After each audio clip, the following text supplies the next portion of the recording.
ସମସ୍ତଙ୍କୁ ଓଁ ସାଇରାମ। ଆଶା କରୁଛି ମାତାଙ୍କର ଆଶୀର୍ବାଦରୁ ଆପଣମାନେ ସମସ୍ତେ ବହୁତ ଭଲ ଭାବରେ ଥିବେ। ଚାଲନ୍ତୁ ଆଜି ଶୁଣିବା ଲକ୍ଷ୍ମୀଛଡ଼ା ହେବା ଆଗରୁ ଏଭଳି ସଂକେତ ମିଳିଥାଏ। ଭିଡ଼ିଓକୁ ଶେଷ ପର୍ଯ୍ୟନ୍ତ ଦେଖନ୍ତୁ, ଶୁଣନ୍ତୁ। ଯଦି ପସନ୍ଦ ଆସିବ ତାହେଲେ ସବସ୍କ୍ରାଇବ୍କୁ ଟଚ୍ କରିକି ବେଲ୍ ଆଇକନ୍କୁ ଟଚ୍ କରିଦିଅନ୍ତୁ, କାହିଁକିନା ମୁଁ ଯାହା ବି ଭିଡ଼ିଓ ଅପଲୋଡ଼ କଲେ ସେସବୁର ନୋଟିଫିକେସନ୍ ଆପଣମାନଙ୍କ ପାଖକୁ ପହଞ୍ଚି ପାରିବ ଆଉ ଆପଣମାନେ ଦେଖିପାରିବେ, ଶୁଣିପାରିବେ। ତାହେଲେ ଚାଲନ୍ତୁ ଶୁଣିବା। ବ୍ରହ୍ମ ମୁହୂର୍ତ୍ତରୁ ଶଯ୍ୟା ତ୍ୟାଗ କରିବ। ଏହାପରେ ନିତ୍ୟକର୍ମ ଶେଷ କରିବ। କର୍ତ୍ତବ୍ୟ ଓ କର୍ମ ପ୍ରତି ଦୃଷ୍ଟି ଦେବ। ପ୍ରତିଦିନ ଗୀତା ଭାଗବତ ପାଠ କରିବ। ଯାହା ଖାଇବ ଭଗବାନଙ୍କୁ ସମର୍ପଣ କରିବ। ନିଜେ ପରିଷ୍କାର ରହି ପରିବେଶକୁ ସଫା ରଖିବ। ଗୁରୁଜନଙ୍କ ସବୁବେଳେ ସମ୍ମାନ କରିବ। ସନ୍ଧ୍ୟାରେ ହାତ ଗୋଡ଼ ଧୋଇ ପ୍ରାର୍ଥନା କରିବ। କିଏ ସାହାଯ୍ୟ ମାଗିଲେ ତୁରନ୍ତ ସାହାଯ୍ୟ କରିବ। ରବିବାର ଦିନ ମୁଣ୍ଡରେ ତେଲ ଲଗାଇଲେ ଅଶୁଭ ହୋଇଥାଏ। ମଙ୍ଗଳବାର ଦିନ ତେଲ ଲଗାଇଲେ ଆୟୁ କମିଥାଏ ଏବଂ ଦୁଃଖ କେବେ ବି ଶେଷ ହୋଇନଥାଏ। ଗୁରୁବାର ଦିନ ମୁଣ୍ଡରେ ତେଲ ଲଗାଇବା ଅନୁଚିତ, କାରଣ ଏହି ଦିନ ତେଲ ଲଗାଇବା ଦ୍ୱାରା ବ୍ୟକ୍ତିର ସୌଭାଗ୍ୟ ନଷ୍ଟ ହୋଇଥାଏ। ଶୁକ୍ରବାର ଦିନ ତେଲ ଲଗାଇଲେ ଦାରିଦ୍ର୍ୟ ଆସିଥାଏ ଏବଂ ଆର୍ଥିକ କ୍ଷତି ମଧ୍ୟ ହୋଇପାରେ। ପ୍ରତିପଦା, ଷଷ୍ଠୀ, ଅଷ୍ଟମୀ, ଚତୁର୍ଦ୍ଦଶୀ, ପୂର୍ଣ୍ଣିମା ଓ ଅମାବାସ୍ୟା ଦିନ ତେଲ ଲଗାଇବା ଉଚିତ ନୁହେଁ। ଅଯଥାରେ ପଇସା ଖର୍ଚ୍ଚ କରନ୍ତୁ ନାହିଁ।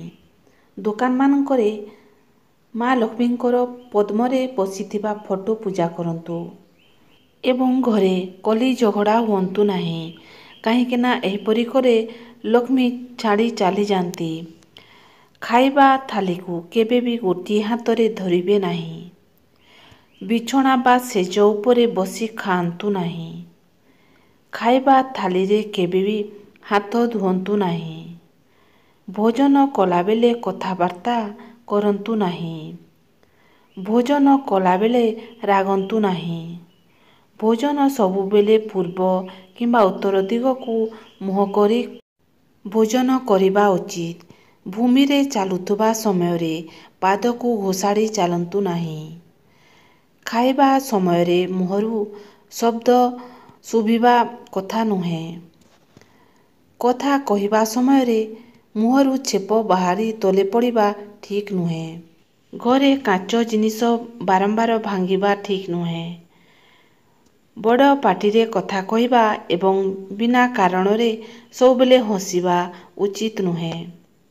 ବାରମ୍ବାର ଚୁଲିରେ ବସିଥିବା କ୍ଷୀର ଉତୁରି ତଳେ ପଡ଼ିବା ଠିକ୍ ନୁହେଁ। ଘରର କବାଟ ଝରକା ଖୋଲିବା ବନ୍ଦ କରିବା ସମୟରେ ଶବ୍ଦ ହେବା ଠିକ୍ ନୁହେଁ। କଦାପି ଭାଙ୍ଗି ଯାଇଥିବା ଝାଡ଼ୁର ବ୍ୟବହାର କରନ୍ତୁ ନାହିଁ। ନୂଆ ଝାଡ଼ୁ ସର୍ବଦା ମାସର କୃଷ୍ଣ ପକ୍ଷରେ ହିଁ କିଣନ୍ତୁ, ଏହାଦ୍ୱାରା ଶୁଭ ଫଳ ହୋଇଥାଏ।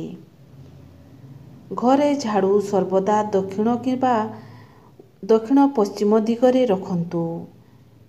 ଈଶାନ୍ୟ କୋଣରେ ବା ଉତ୍ତର ପୂର୍ବ ଦିଗରେ ରଖନ୍ତୁ ନାହିଁ। କୃଷ୍ଣ ପକ୍ଷରେ ଝାଡ଼ୁ କିଣନ୍ତୁ ନାହିଁ। କୃଷ୍ଣ ପକ୍ଷର ଶନିବାର ଦିନ ଝାଡ଼ୁ କିଣିବା ଶୁଭ। ଏହାଦ୍ୱାରା ଘରେ ସୁଖ ସମୃଦ୍ଧି ବୃଦ୍ଧି ପାଇଥାଏ। ଏହାଦ୍ୱାରା ଘରକୁ ଧନର ଆଗମନ ହେବାର ସମସ୍ୟା ହୋଇଥାଏ। ରୋଷେଇ ଘରେ କିମ୍ବା ଆଲମିରା ନିକଟରେ ଝାଡ଼ୁ ରଖିବା ଦ୍ୱାରା ଧନହାନି ହୋଇଥାଏ। ସୂର୍ଯ୍ୟାସ୍ତ ପରେ ଘର ଝାଡ଼ୁ କରନ୍ତୁ ନାହିଁ। ଏହାଦ୍ୱାରା ମା ଲକ୍ଷ୍ମୀ କ୍ରୋଧ ହୋଇ ଚାଲିଯାଆନ୍ତି। ବାଥରୁମରେ ଉଲଗ୍ନ ହୋଇ ଗାଧୋଇବା ଉଚିତ ନୁହେଁ। ଗୁରୁବାର ଦିନ ଆମିଷ ଭୋଜନ କରନ୍ତୁ ନାହିଁ। ଏପରି କଲେ ଲକ୍ଷ୍ମୀ ଛାଡ଼ି ଘର ଚାଲିଯାଆନ୍ତି। ଗୁରୁବାର ଦିନରେ ଝିଅମାନଙ୍କୁ ମାରପିଟ କରନ୍ତୁ ନାହିଁ, ଗାଳି ଦିଅନ୍ତୁ ନାହିଁ। ଆଉ ବାହା ସମୟରେ ଝିଅକୁ ଗୁରୁବାର ଦିନରେ ବିଦା କରନ୍ତୁ ନାହିଁ। ଘରକୁ ସବୁବେଳେ ସଫା ସୁତରା ରଖନ୍ତୁ। ଯଦି ଆଜିର ଭିଡ଼ିଓ ଆପଣମାନଙ୍କୁ ପସନ୍ଦ ଆସିଲା ତାହେଲେ ଲାଇକ୍, ସବସ୍କ୍ରାଇବ୍, ସେୟାର କରନ୍ତୁ।